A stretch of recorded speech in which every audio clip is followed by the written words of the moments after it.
Now, there is a growing need for counties to invest in fire and rescue services as the frequency of tragedies increases.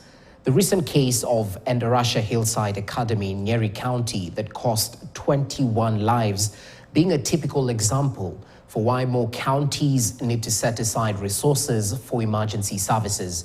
5 counties from Mount Kenya and Northeastern region have partnered and are currently tapping into expertise from seasoned firefighters from the United Kingdom who are training them on modern skills. There's also the hope of getting donations of emergency equipment to aid in bolstering their efforts.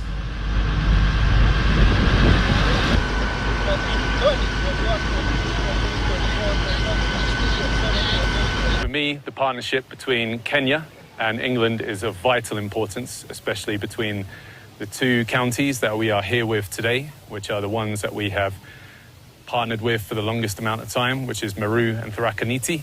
But this project has also visited Kisumu, Mombasa, and other places in Kenya. We're teaching these guys some extra skills, how to work with time-critical patients, from extrication and how to deal with them.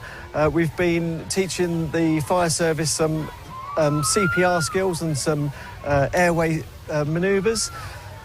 They're very, very good over here, very enthusiastic. They like to learn, they like to pay attention.